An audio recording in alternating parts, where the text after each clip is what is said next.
Hello, hello, welcome back, welcome back. I hope you're feeling well. I hope your week has been good. And it's good to see you again. It's good to see you. Have you been well? I hope you've been well. I hope so. I hope so. Good. All right, okay. Um, get yourself comfortable. Sit down. Maybe turn the volume up a little bit. Put your earphones in. Put your headphones on. Shut the door. Unless you're driving, obviously. Focus on driving. But get comfy and let's have a little chat. Let's have a little chat.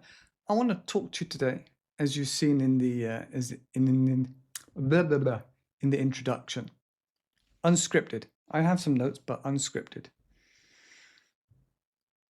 Accelerating your career. All right. These are some of the things that I've compiled, things I've used, and hopefully they will help you too. So first of all, so I really want this to light a fire in your belly and to get you motivated.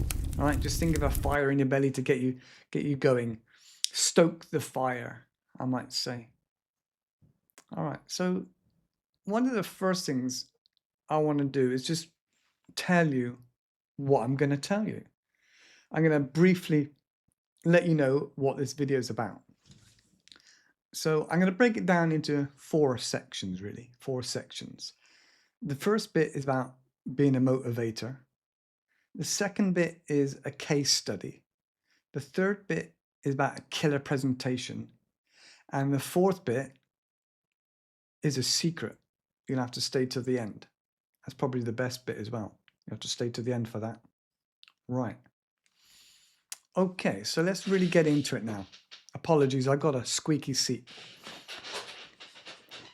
Always make a song out of it, can you almost? All right, so yes, I've got a squeaky, squeaky seat. Right, where were we? The beginning. Being a motivator, all right? Being a motivator is very important for your team to get to know that you care about them. You want to try and make this cohesive. Okay, you can't make everybody a team member. Not everybody wants to be there and likes their job. But if you can be a team member and motivate people, bring in some donuts occasionally, or print a certificate off of job well done. You know, you closed that deal, great work. Maybe have some fun with it, make it silly, but let people know that you're noticing the fact that they're doing good work. Even if the management aren't, you're doing good work by valuing and recognizing somebody's great work. All right. It's not done enough, I don't think. Even just a pat on the back and a little whisper in the ear, like, I know what you did. That was a good job. Like I said, the certificate.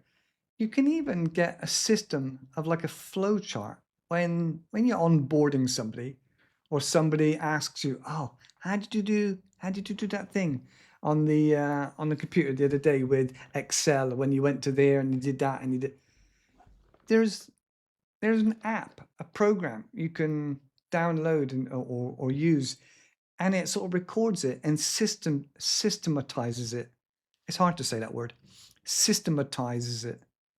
What other words are difficult? Systematize, phenomenon, do do do do do. Anyway, we digress. We digress. Systematize. So I'll link it below, but there's a company or an app you can use or a screenshot thing that organizes it all for you. And you headline it, and then you can send it to like the newbie that's just started, or somebody that asks you, how did you do that? Because you don't want to go through it again and again and again. And that's one of the little things you can do to help your team. Right. So that's basically it for the first part. Be a motivator. Right. So that's part one. Second part is the case study. And this has kind of happened to me in the past. I've been a manager. I've interviewed lots and lots of people. I've employed lots and lots of people. And it's a bit of a roller coaster. Sometimes it can go smoothly and swimmingly, especially if you're supported. And other times it can be a real difficult challenge. So this case study, you need to get a new project leader. And who are you going to choose? So for this video, we've got 3 options. We've got Jamie. Now, Jamie is a great guy. He talks a lot. Everybody likes him. He's fun. The only downside with Jamie is he watches a lot of videos. He talks a lot about things he's going to do, like mountains he's going to climb, jobs he's going to get, the Ferrari he's going to buy, and all this kind of stuff. And you're thinking, yeah, okay, whatever, right, okay. And so, but he's a fun guy. The second person is Jackie. Again, Jackie is a really good person, good communicator. Everybody likes Jackie. She gets her work done. Downside with Jackie is that she's had 8 sick days this quarter. Now, Jackie is a private person. Well, it's fair enough. And she hasn't let known to the manager or HR why. She's very private and proud. And she hasn't said why. We think maybe it's childcare. We don't know. Anyway, so it's difficult to give empathy and sympathy if you don't know of a reason. So the third person is Sarah. Now, again, Sarah is really, really good at her job. She delivers her reports on time. And whenever there's an issue or a problem, she comes up with at least 2 solutions. They might not be perfect. They might not be amazing. But she still comes up with 2 solutions, which is not the same could be said for everybody. So, who would you choose going on that information? Food for thought. It's worth bearing in mind that people think that your workplace persona is who you are all the time. When you're at home, when you're out shopping, when you're with your family, when you're at church or social occasion, whatever, is the same as who you are at work. And likewise, whoever you are at work in your social life, people might think you're like that at work. So if you don't know somebody very well, but you see on their Facebook they're getting drunk every other weekend, or they're doing crazy stuff, you might think twice before taking them on as a senior or a person of responsibility, because you've seen their Facebook page and you've gone, oh dear. All right? It's wrong. We shouldn't judge, but we do. And so sometimes, like at an office party, you're socializing, relaxing, having fun, but where do you draw the line? Because people will remember, oh yeah, that guy, you remember that guy, Martin from accounts? Oh, he was horrible, wasn't he? At the office party, he was lurching all over the women. He kept going outside for a fag and trying to drag everybody outside for a cigarette. Oh, he was a nightmare. So it's a balance, isn't it? We shouldn't judge, but we do. All right, moving this on. I don't want to drag on and on and on. This is the meat and potatoes. Part 3, the killer presentation. All right, so this is broken down into 2 halves, really. You got the before, and then you got during. So the before is all about preparatory work. Preparatory work. This preparatory work needs to be done like 3 or 4 weeks before. So the minute you know you got to do a presentation, you need to memorize it in the next 3 or 4 weeks. And you need to think about your voice. Aha. Make it a roller coaster. Make it fast and loud and exciting when you're telling a fun, exciting bit of the story. And likewise, you want to be quiet and soft and slow if you're talking something that's either very, very, very important or serious and sad. Because these things will make a difference to how people resonate with you. All right? Emotion and connection using your voice is a key way of getting people to come along the journey with you. So your voice, body language, hands open, hands up, gesticulate, all right? Or use the power pose. body language isn't just about your hands. It's also about how you move around. If you're at a lectern, you don't want to be moving away from the microphone so they can't hear what you're saying. You need to be over the microphone all the time. And also you want to, if you watch a TEDx, with that red circle carpet, you want to be looking around the audience a little bit. And if you can, even get eye contact just for a couple seconds with a few people as you move around the audience. It shows that you're trying to connect with everybody. And also practice. Maybe I should practice. This isn't a presentation, by the way. This is just an informal chat, a conversation between me and a friend. All right. That's my get out of jail free card, my disclaimer. Right. Yeah. So think about practicing it. Record on your phone, obviously, but put it a little bit further away so you can see your whole body. Then during of your practices, cover up your phone and listen to it.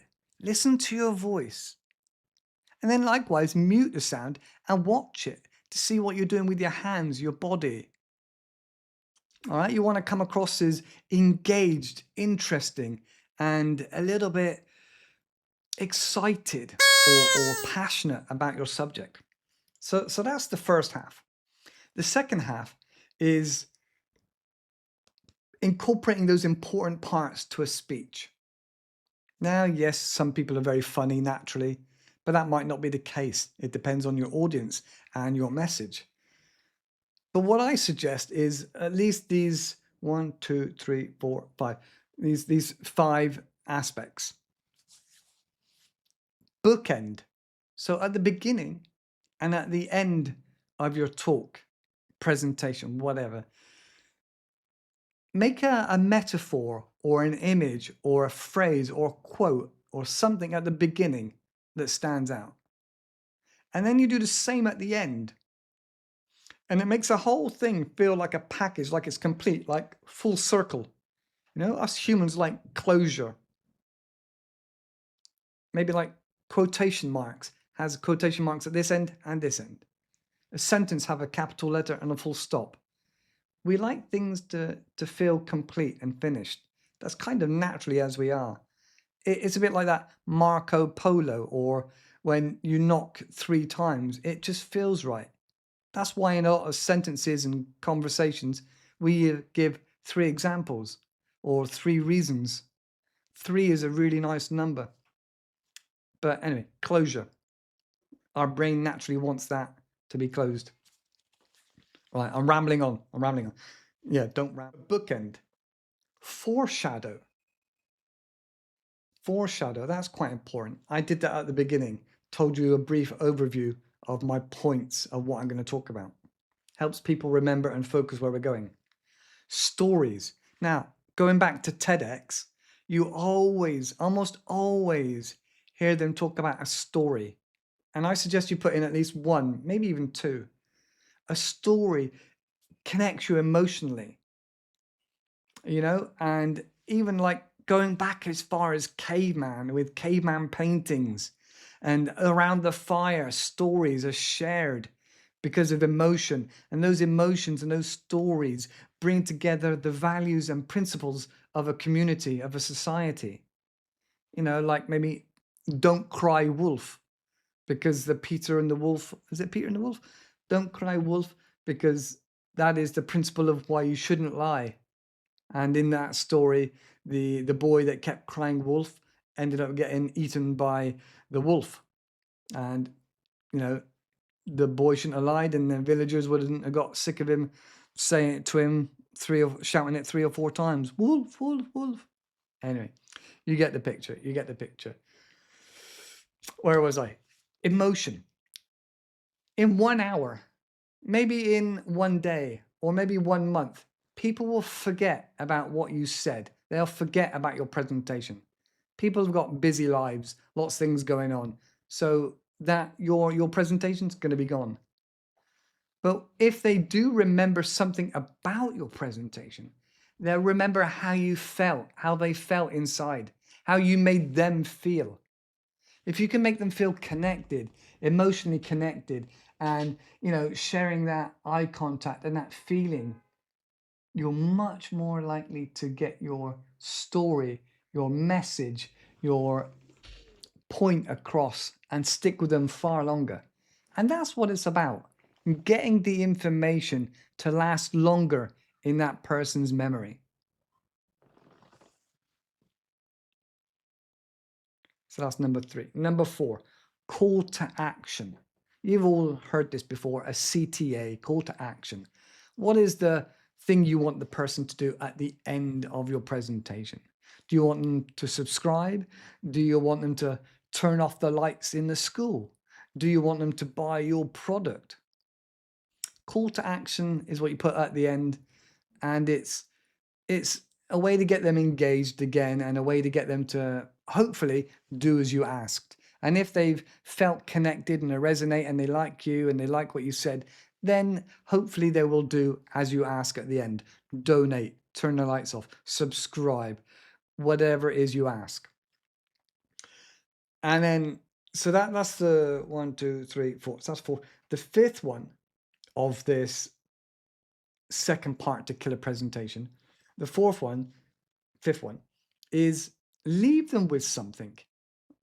I would recommend maybe, like, I don't know, a bit of blue tack and a business card, put it under their seat, because that way they have to get involved, or a pamphlet, leaflet, blue tack it underneath the seat. If you're really crazy and you don't have information, maybe a piece of candy that's sealed, stick that under the seat.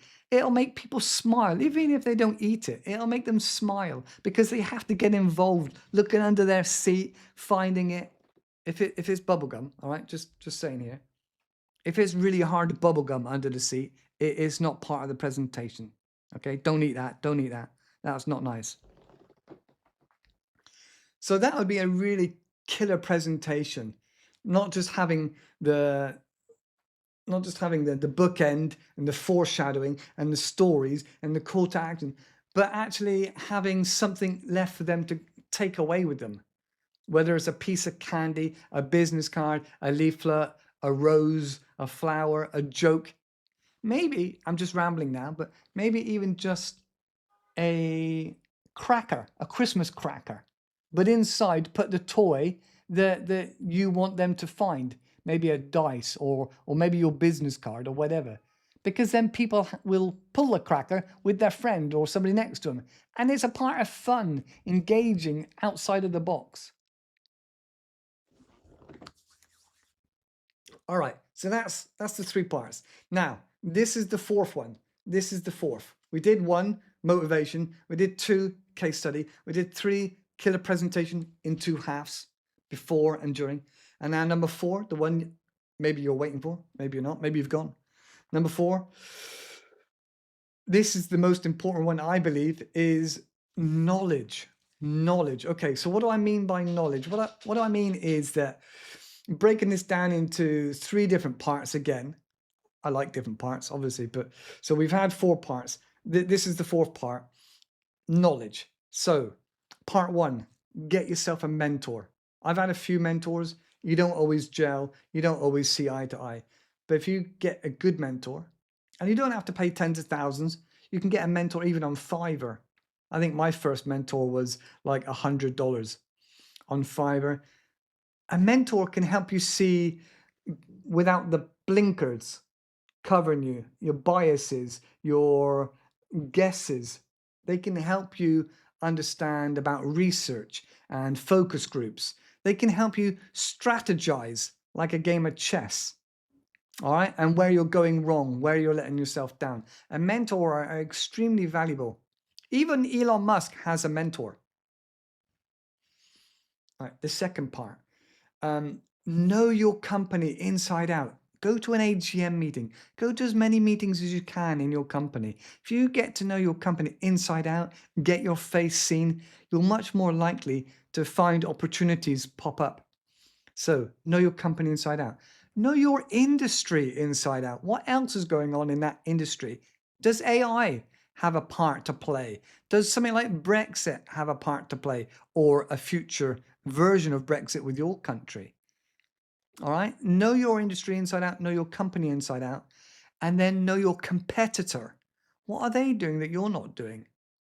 Maybe you could help your company with a suggestion. Maybe you could, when you're at one of these meetings in your company, say, well, actually, I understand that the other company down the road is doing this, this, and this. Why aren't we, or are we doing something better? That will also get you recognized.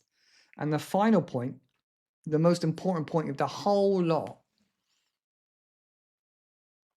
is every single business millionaire and billionaire has this one thing in common. Evil laugh. Ha ha ha ha ha ha ha. They all read. Elon Musk, Richard Branson, Bill Gates, you name it. Every one of these wealthy, rich people, that's the same thing. They read, they learn. And you should too. There's no reason not to read and grow your knowledge. You haven't left school and then finished education forever. There's books in the library you can get out. There's YouTube. There's videos on YouTube about every single topic, even your industry. There's so many ways. Now, I hate reading. I find it difficult, a bit of dyslexia, whatever. But I listen to audiobooks. I listen to biographies of wealthy people. I listen to clever people, people that have died that years and years ago, obviously, not recently, that I might learn from their mistakes, that I might leapfrog some of those challenges, that I might be open-minded enough to learn and see some of those problems that I'm going to face, because there are always going to be problems. So, preparedness meets opportunity. A lot of people say that's luck. Some people say that's you being one step ahead of the game. So read a lot.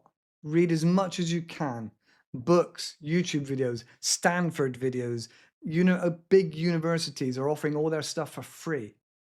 So read, consume, digest. So instead of the TikTok scrolling, doom scrolling, find something a bit more interesting, maybe even a YouTube video about history. There's always hundreds of different ways to consume information that's going to help you grow, going to help you learn. Definitely the best use of your time. So that's it. I hope that's lit a fire within your belly. See what I did there? One at the beginning, one at the end.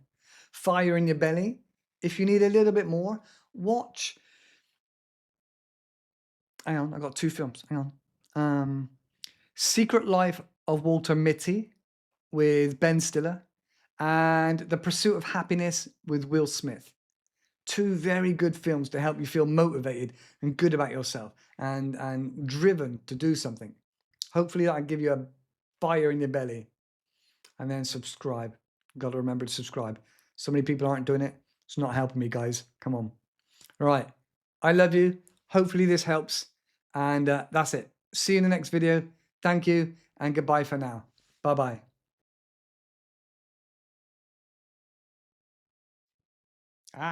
If you're still here for behind the scenes, well, what can I tell you? I'm here in Albania. I love Albania. I've been here a couple of months now. People keep saying to me, Paul, why Albania? Now, I've said this so many times, and I still forget and mess it up. One, I love the fact that it's nice and sunny. 300 days a year of sunshine. That's number one. Number two, 3, 2, 1. Number two, the people are very hospitable, very welcoming. And almost everybody under the age of 30 speaks English, which is awesome. Not amazing English, but they're very helpful, very hospitable. Number three, the country is beautiful. I like hiking. I did 4 mountains last year or the year before. And so there's lots of mountains here. It's a beautiful place, beautiful countryside.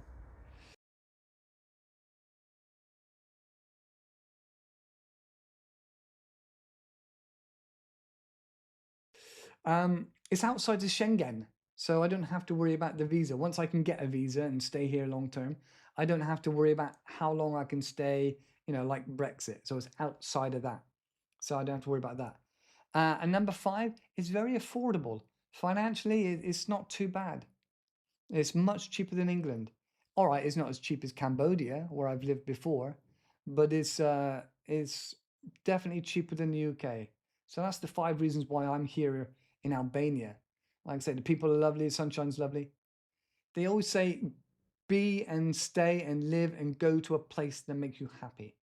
And I like the sunshine. No, I'm not saying I'm going to the desert, but I like the sunshine. I like the culture. It suits me. Things are looking up in respect to got some equipment, upgrading my videos. Hopefully you can see the growth in the video. Not this particular camera. This is an old camera. But I've got a big light. I've got a new camera. I've got a new laptop. I got some background lights. I got a studio compared to my old camper van. Where people say I was in the fort. The what do they call it? The blanket fort. That's what they called it. I thought, oh, thanks very much. But at least they commented. So now I've got a studio. I'm trying to level up.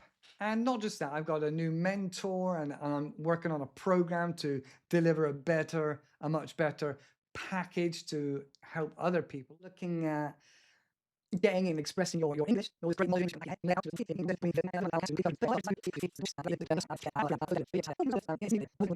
think Instagram should be below as well. And so you can see where I am with that and look at some of the pretty pictures. If there's a subject you want me to cover in one of these videos, then let me know. Let me know in the comments, reach out. Say, hey, Paul, I want to know about the drinking water in Albania. Paul, I want to know more about grammar. Whichever it is, let me know. All right, that's it for this video as well. I'll say goodbye and I'll